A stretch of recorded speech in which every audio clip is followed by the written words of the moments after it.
Thank you so much for doing this. I'm going to start off on a serious note because these are really serious times, especially right here.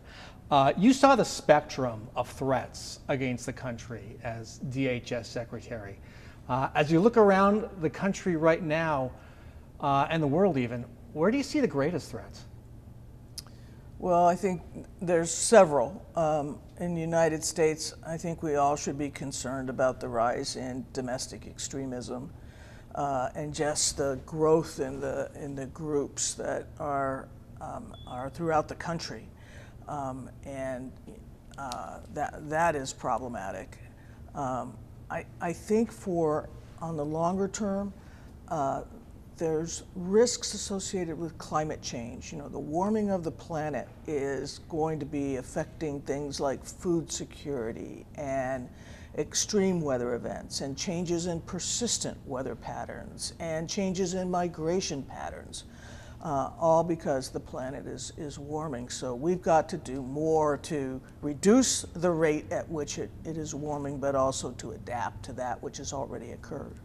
You know, I wonder what you think about the threat to democracy that we're seeing right now. Yeah. An insurrection, a party that still supports a president who denies the election was lost, and you know, right here in Arizona, 6 months after that election, an audit going on down the street to prove the president won.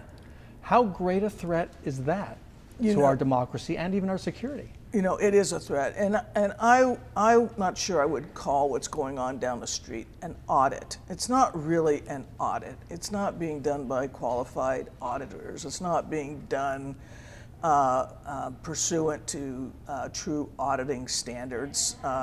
No one really knows who's doing it and who's paying for it, and you know what the purpose is, because the election is over. The votes have been certified. It is time to move on. And I think this constant questioning of the validity of our election system, which even during a pandemic ran an incredible election, and Joe Biden won. And it is really time to move on. But how destabilizing is that? Because it doesn't look like anybody is moving on. Well, it certainly doesn't. Amongst the Republicans in the Congress, that's for sure. It seems like, you know, pledging fidelity to the big lie being that Trump somehow won the election, is becoming a requirement to be a Republican in the U.S. House of Representatives. It's crazy time. So tie that back into domestic terrorism. We saw Oath Keepers, we saw militia types at the insurrection. They are alive, they are active. How should DHS or other agencies deal with that? So the first thing they need to do is figure out how to collect more intelligence about these groups. And how to conduct appropriate surveillance so they know when violence is actually being planned. We have free speech rights in this country. Nobody questions that. But when free speech goes into and crosses the line into planning things, you know, like an insurrection at the U.S. Capitol, you know, that's violative of our laws, and that needs to be stopped. And so we heard the same kind of language by security officials from the FBI when it came to tracking the so-called keyboard jihadis. Is this a lot like that, or is it different because these are American citizens? Well, the law certainly treats them differently, and therefore, law enforcement, you know, you need to be careful. You need to strike the right balance between being effective in terms of preventing crimes before they occur and infringing on First Amendment rights. And I think they're working on that now, as they ought to. So the Department of Homeland Security, for example, just announced that it was forming a special unit just to focus on domestic terrorism, and I think it's appropriate that they do so. And 12 years ago, you created a kerfuffle. There was a kerfuffle. With a report, you know, that turns out to be accurate. Pointing out that the greatest threat was domestic terrorism 12 years ago. Yeah. Is it just hard for us as a country to really get our arms around that and understand it? I think it's hard for us to recognize that we have enemies to democracy who are within our own population. But I think we need to recognize that. And I think questioning the fundamentals, the integrity of a national election, goes right to the heart of one of the central problems facing us today.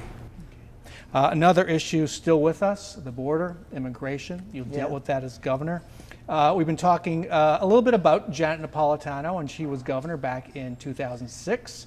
She called out the National Guard to the border under a Republican president. There was a huge surge of undocumented immigrants, and then demanded that that president, President Bush, pay for it. Yeah, I sent an invoice to the federal government. And by the way, it never got paid. And then I sent another invoice with an interest charge on it. That didn't get paid either. But I was making the point, which is that the border is fundamentally federal and needs to be dealt with from the federal government side. Then I became Secretary of Homeland Security, and the security of the border was part of my job. So we added Border Patrol agents to the Tucson sector. We added technology. We added air cover. We got those numbers down. And so 15 years later, Governor Doug Ducey, Republican governor under a Democratic president, is doing the exact same thing. Troops to the border. Hey, I need you to pay for it, President Biden. Is that the right move for the governor? Same playbook. I don't know. I think the key question is how is the Biden administration managing the border now? So they've made some real changes from the Trump regime. They're now allowing unaccompanied minors to actually come into the country and make their asylum claims. They're getting control over how to handle that surge of unaccompanied minors so that they're not held so long in Border Patrol facilities, but they move to Health and Human Services shelters, and from there on to foster placements, usually with other relatives. And so you see, over the last few weeks, you see those numbers go down. They're still not allowing adults into the country. They have maintained what's called the Title 42 restriction. That was a restriction Trump put on. It's based on public health. There's a lot of hue and cry amongst some in DC that he ought to lift that Title 42 restriction. But I think until they truly have control over the unaccompanied minors, they need to be proceeding slowly and carefully to make sure that the border is managed. He has a lot of experienced hands on his team, on his immigration team, his border team, and yet it seemed Biden got caught flat-footed at the start of his administration, not anticipating what might happen. How did you see that? I think that's fair to say that at the outset, realize he didn't have his cabinet officers in place. He didn't, it was an awkward transition in terms of sharing of information from the Trump administration to the incoming Biden administration. So they didn't have all the relevant information that they needed, but. Nonetheless, over the past few weeks, you've seen them actually get control over the situation, particularly where the unaccompanied children are concerned. Yeah. And I hear your point about the many of the people crossing the border are being turned around and sent right back the other way. And yet the numbers today are at the same levels they were when you were governor. I think they're actually slightly lower, but yeah. In that range. That must put enormous stress on the system, on the Border Patrol and other folks who work in immigration, just to manage all that. Doesn't that break down at a certain point?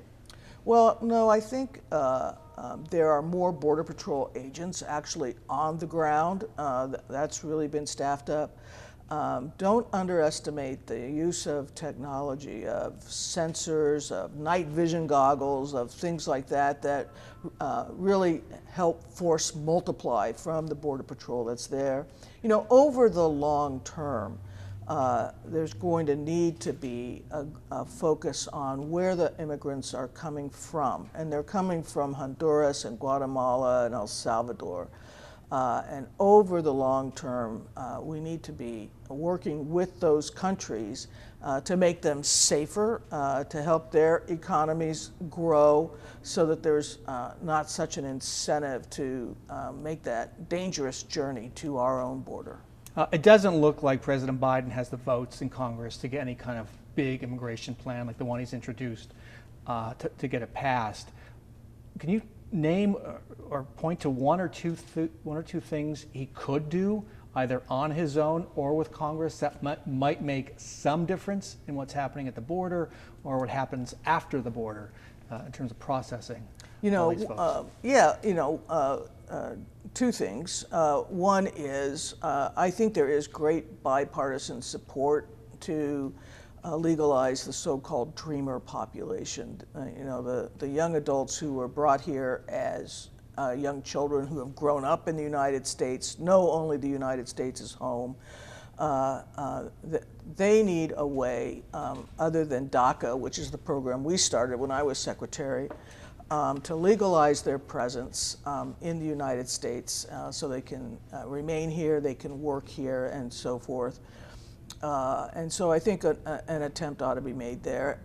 That's with the Congress. If he can't do that with Congress, is there anything the president could do on his own again? And you know, the court issue is somewhat fuzzy. Is there anything he could do on his own again for the Dreamers? Well, he can certainly continue DACA. I think he can actually, adjust some of the criteria that are used for DACA. I think he has that executive authority to do that. Another thing he can do is work with the immigration court system so that asylum cases can be processed more quickly. And you know, there's a huge backlog in asylum petitions. I think there's almost 1 million in the backlog.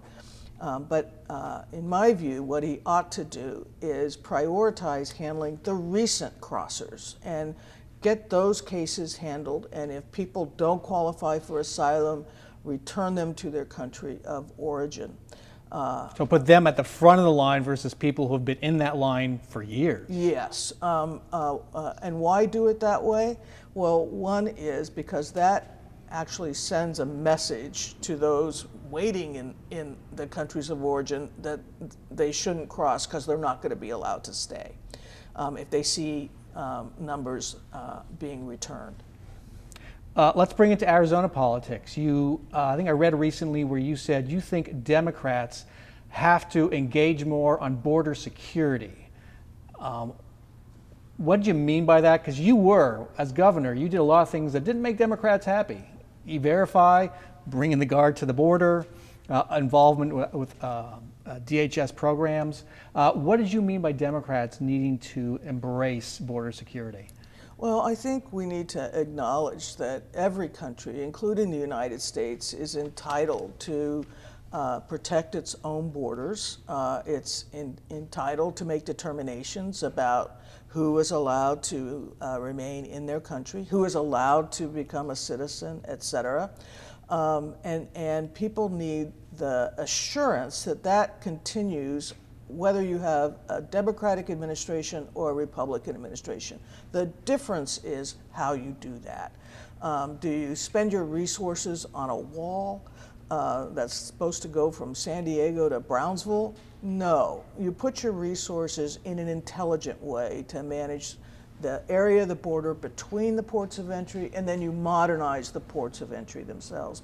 And you seek to raise the number of visas that people can qualify for so that more people can come in lawfully to the country. We have 2 U.S. senators, Mark Kelly, Democrat, Democrat Kirsten Cinema, that seem to be following that. They are speaking a little more loudly, perhaps, than Democrats want them to. when it comes to border security. Talking about Kirsten Cinema, what do you make of the path she's taken in the Senate? Walking the middle line, I'm not partisan at all. I'm not going to be on the Democrat side when it comes to the filibuster and maybe other issues. Is that where she needs to be politically?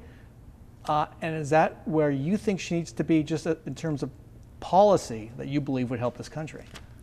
I'm going to leave it to Senator Cinema to determine where she is. She has her own mind, and she speaks her own mind, which is a very Arizona thing to do. There's no doubt that the members of the Senate have some difficult issues facing them because, it's a 50-50 Senate with Vice President Harris breaking a tie. The issues of the filibuster are quite complicated, and I wonder whether instead of taking a line that there should be no changes to the filibuster rule at all, whether consideration should be given to changing the rule for legislation that goes to voting rights themselves. That's such a fundamental right that leaving it to control by the minority doesn't make sense. Do you think on that issue that is worth Cinema departing from? I think it ought to be given serious consideration. Yeah. On that. Is Arizona a blue state, a red state, a purple state? Arizona is its own state. It's a great place. It's a unique place. It's a changing place. As I mentioned to you when before this interview, every time I come to Phoenix, I see new things. And I love that spirit of change and evolution. It's part of the DNA of Arizona. But for people looking at Arizona from elsewhere in the country who think we're blue because President Biden won here, we have now 2 Democratic senators, is that given what you have a real fine understanding of this state, is that where Arizona really is, a blue state? I actually would characterize it probably more as purple. It did vote for Biden, yay. It does have 2 great Democratic senators, that's great. Legislature is still Republican, the governorship is still in Republican hands, so it's kind of divided in that way. And it will be very interesting to see what happens in 2022. I'm going to end with just a few questions, but I want to come back to climate. I don't know how much attention you've been paying to the water issue out here in Arizona. I think you wrestled with this as governor, but it appears to be getting pretty grave right now, and we just don't hear many positive statements from the people who manage our water. It seems like we're managing it through something of a death spiral. How do you see that, given your understanding of water in Arizona? Well, you're right. I haven't paid close attention to what's going on with water in Arizona. I have been paying attention to water in California, where I now live, and the majority of counties in California now are in declared droughts, and when they're in a declared drought, it reduces, it puts limits on the amount of water that people can take, and I think that Arizona may be in that same situation. When you've got millions of people dependent on water from the Colorado River, and the Colorado River outflows have been going down, that's a problem. Now, Arizona has always had great water managers. The whole concept of a groundwater code was developed by then Governor Bruce Babbitt, first one in the country. And that management of water has helped sustain Arizona's growth. But it's going to have to be, I think, top of mind as Arizona moves forward. You think California is what the future of Arizona looks like? Perhaps. California's, it's a much different kind of state. I'll just put it that way. Yes, we keep hearing that from our governor. And staying with the politics question, do you see yourself as having a political future? I will always pay attention to politics. I think it's part of being a good citizen, is to do that. But think it highly doubtful that I ever myself run again. Okay, and also, how is your health? You had a breast cancer scare just about 4 years ago, I think. How are you feeling today, and what's the outlook? Outlook is great. I did the whole 9 yards, surgery, chemo, radiation, and had great care, and I came out well. It gave me a great appreciation about the need for great medical care for everyone. And I should also ask you to help catch folks up on where you are right now. You left the University of California. What are you doing? So I stepped down as president of the University of California. I'm now a professor in the public policy school at UC Berkeley. I'm getting ready to teach in the fall, and I'm establishing a new center on security in politics. Oh, talking about the issues we've talked about here today. Indeed, indeed. So we're going to be looking at security risks associated with climate change, security risks associated with new and emergent technologies, and the security risks underlying our elections and the pre-bunking or debunking of misinformation that needs to occur. Well, we might give you a call because it really is unbelievable what we're dealing with today, and, and the audit is only highlighting that. Yeah, and as I said, I wouldn't even call that an audit. What would you call it? I'd call it a mess. That's what I would call it. And I don't know what people were thinking and how whatever is produced has any credibility whatsoever. We're side by side with outlets like Gateway Pundit and this One America News, and they're just putting out lies. Yeah. And there are a lot of people who believe it. And we wrestle with, how do you, A, report on that, or just how do you deal with it? Right. And I don't know that we have any good answers. I think what we need to do is get to people before they succumb to lies. And the phrase that's used now is pre-bunking rather than debunking. And we need to figure out how to do that better. Yeah, maybe in the schools. Yep, education is key, always. All right, thank you so much for doing this, really appreciate it. Appreciate it myself. It's Great fun. conversation. Yeah, thank you.